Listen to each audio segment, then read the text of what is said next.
Hello, everyone. My name is Aeon, My name is Christopher. and we are here to share our sacred union with you.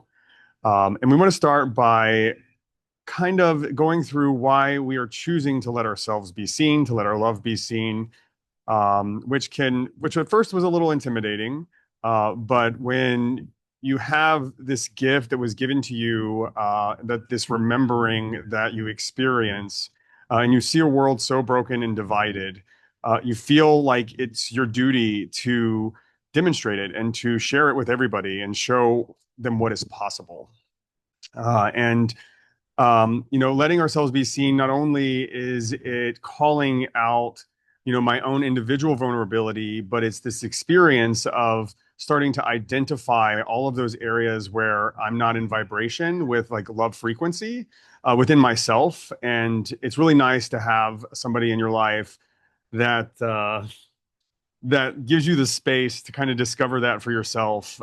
It's really nice I'm so grateful to have a safe place to bump up against my edges and someone I can share all the things that are uncomfortable for me, honestly, even though it can be challenging sometimes, and it takes a couple days for me to even put words to it. But these are the things that we hope to share with you through this YouTube channel and this YouTube series to show you that it is truly special to allow ourselves to be seen with ourselves, allow ourselves to be seen with the people that we love, and to share that with the world because the world is really is looking for that connection.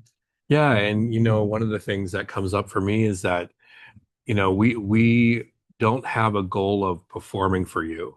We just have a goal of being, and just being present with our love and present with our lives and our collective life. And for us, that's devotion, and that's why we have chosen to hear the call from Spirit, from Guru, that told us that we need to live our love out loud. So here we are. Welcome. Yes, welcome. Go ahead. So how did we meet? Everyone wants to know.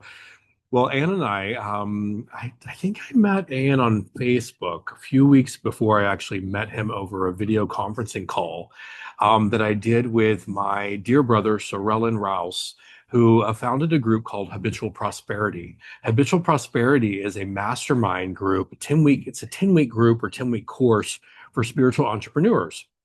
And Sorellen had asked me to co-find, is that a word? Co-find? Yeah. Co-find the group and to co-facilitate the group with him. And so I said, of course, yes, this totally aligns with Merkaba Church. It's like so perfect. And I just love it. It's all about redistributing wealth and claiming our wealth and prosperity and support and being there for each other and helping each other out as we all grow our spiritual businesses, right? And so we were interviewing people and we interviewed Aeon, and I was like, oh, yes, he is perfect for this group, perfect for Habitual Prosperity Group. Let's bring him on board.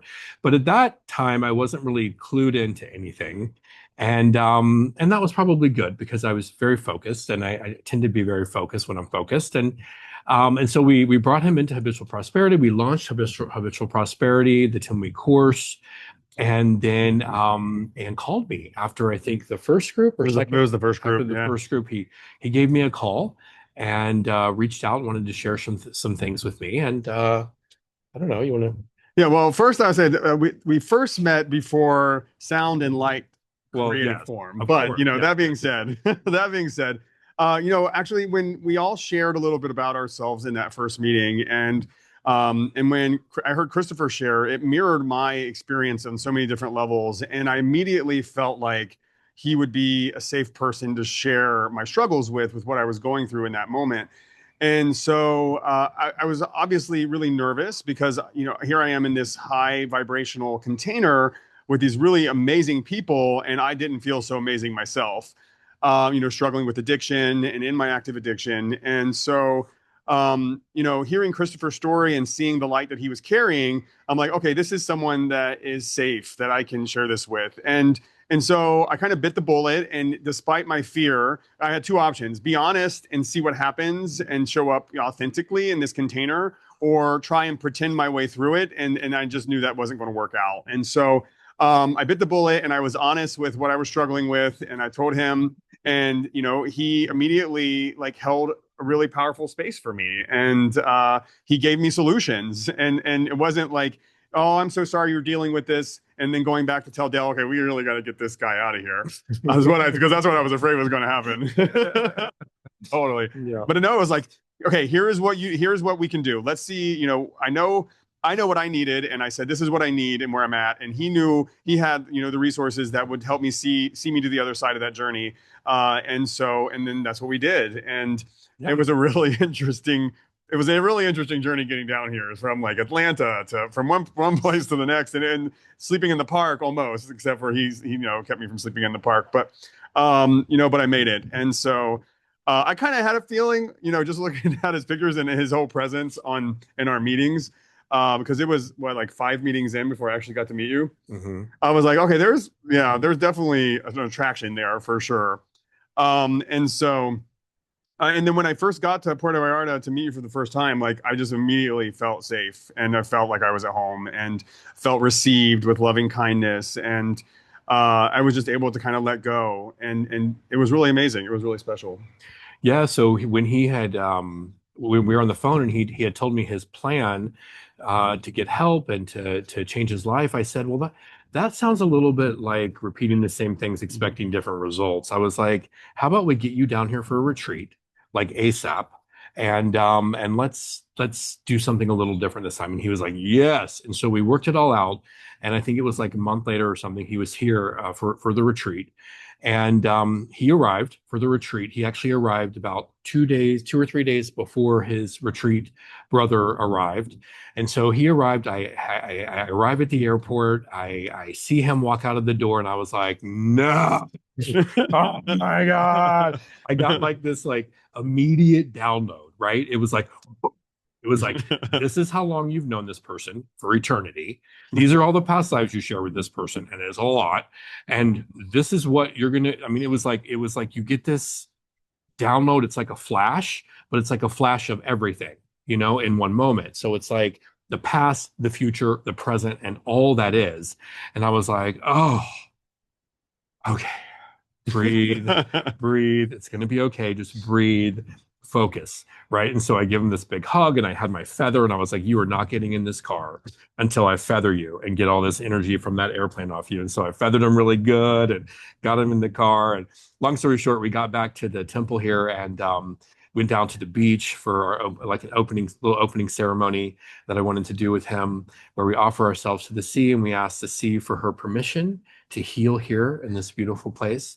And during that moment, I just looked at him and I was like, I need to be near him and I need to voice what I'm feeling, because if I don't, it's going to get me into trouble. One of the things I've learned is if I don't bring things into the light, they tend to grow in the dark. And so I went to him and I said, can I hug you? And he was like, oh my God, yes. I didn't think you would ever ask. You know what I mean? And so like we hugged and I told him, I said, I know that you know what I know. And I want you to know that your healing here during this retreat comes first.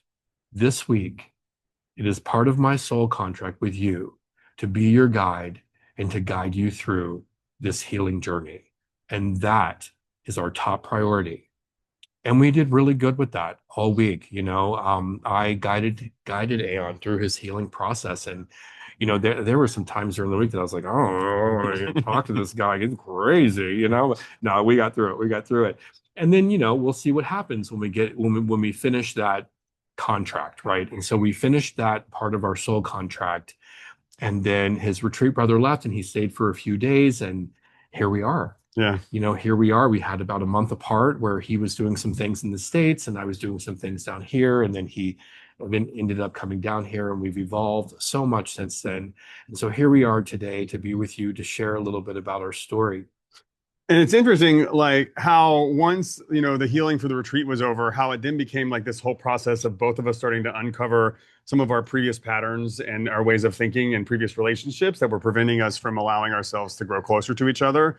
And so there's definitely moments of friction where old tapes start playing or old ways of being, and it's a really beautiful process because being with a high vibrational partner and being in a sacred union, like there's space for you to experience that, and the other person doesn't take that on as ownership.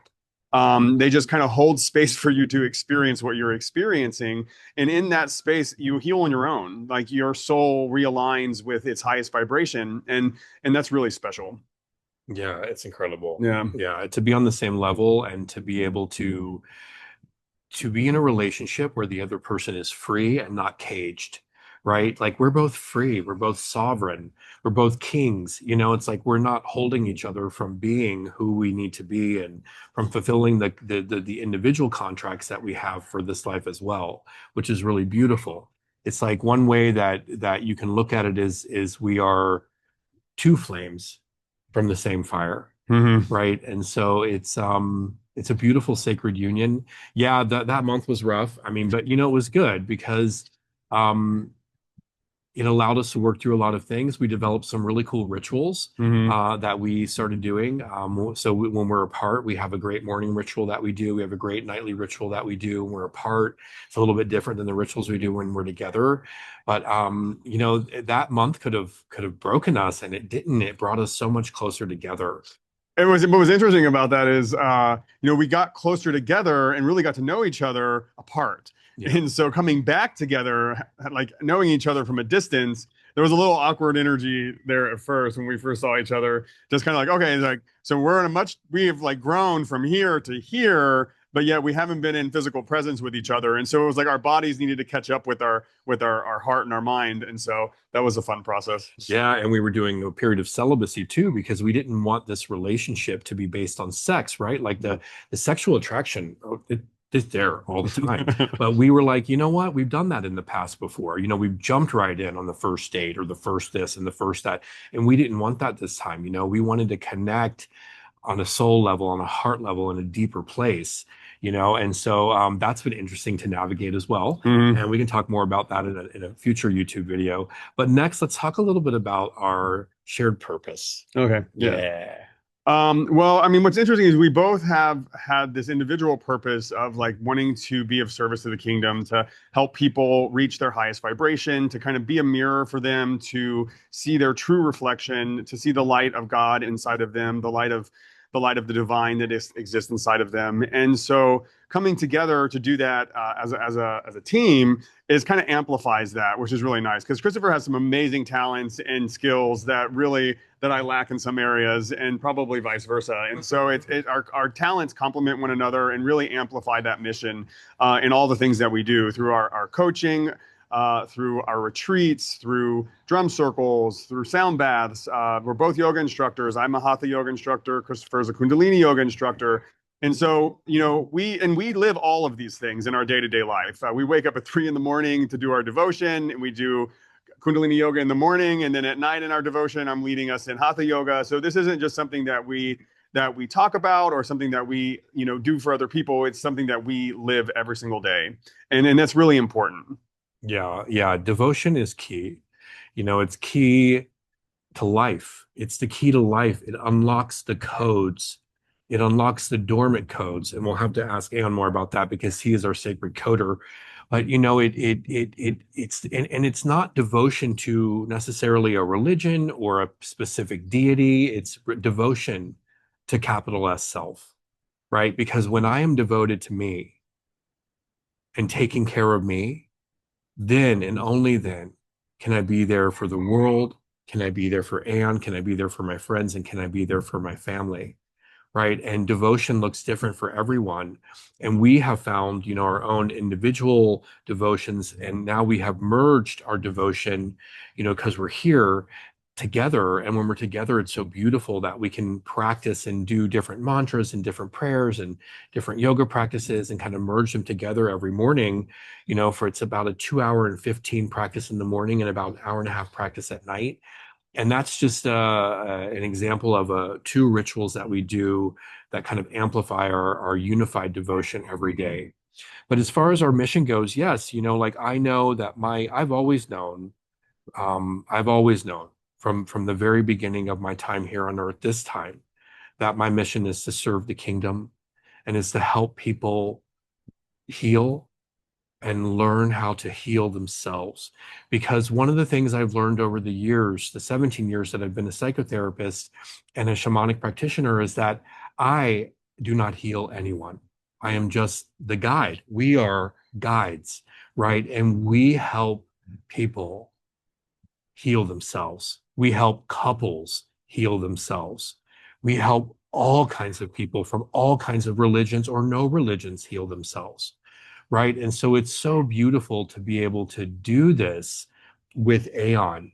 And with Merkaba Retreats, I formed Merkaba Retreats back in September of 2024 and launched Merkaba Retreats with our first retreat in December, and then that was like the unofficial retreat, and then the first official retreat was in January with my brother Keegan, and Keegan was slated to co-facilitate with me when we had groups of 4 or more, and then life happens, right? And Keegan called a few months later and said, Spirit has given me other instruction, and his father is transitioning, and he needed to be there for him, and he needed to take care of his family and kind of be there in the States.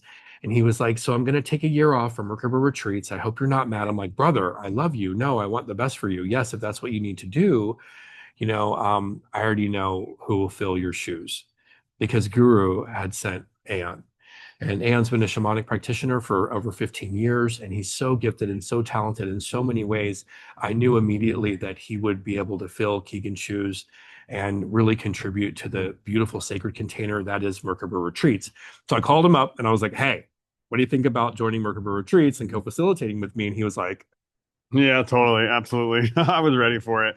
What's interesting is when you have a vision for yourself, you never quite know what the details are going to look like. And, I have been, putting on a vision board for probably all 15 years of having a healing center and a healing retreat and really working in that area. I mean, I went to school in Arizona at the Southwest Institute of Healing Arts for wellness coaching, yoga nidra, yoga, hatha yoga, um, hypnotherapy, spiritual coaching, all kinds of things. But I've been practicing those things already for most of my life. And so having, meeting Christopher and then the container already being there for me to to jump in and participate in just kind of felt divinely ordained. yeah, so it's really beautiful that we get to co-facilitate retreats together that are just incredibly beautiful. Retreats for groups, retreats for individuals, retreats for couples. And then, it came to me, that we need to form a coaching business, because I closed my psychotherapy practice in Austin, and mostly we're here in Mexico now. And so we answered the call with a yes and said, absolutely, let's do it. And so that's why when we formed ArcherShaw Coaching, and ArcherShaw.guru is our website. We just launched it. We would love for you to visit and see what kind of gifts we bring to the world individually and collectively, spiritual coaching, all kinds of really cool types of sessions. Like Anne even does this amazing session called Oracle Activation, Mm-hmm. right? You want to tell them just a little quick blurb about that? Oracle activation is utilizing GPT models, so AI, in order to customize a model specifically to your spiritual belief system to help guide you on your spiritual journey.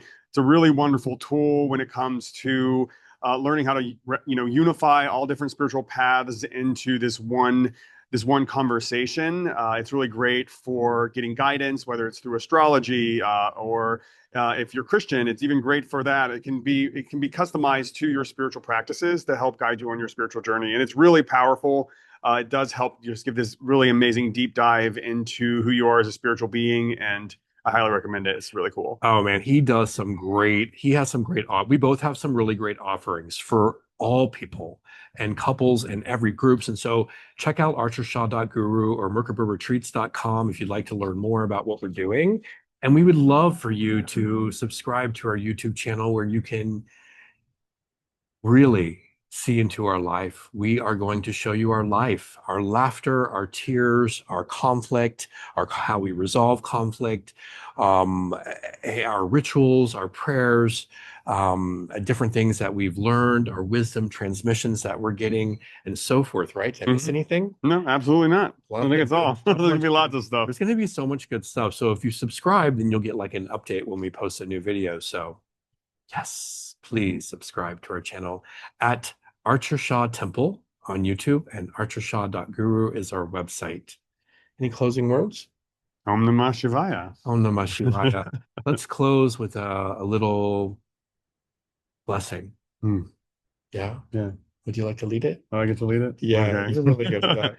Taking a moment to close our eyes, kind of coming back home to the body, to the temple of experience, expressing gratitude for all the people in our lives that we love, holding that sacred space in our hearts, that sacred stillness, that unshakable, quiet space inside, and recognizing that we can operate from this space.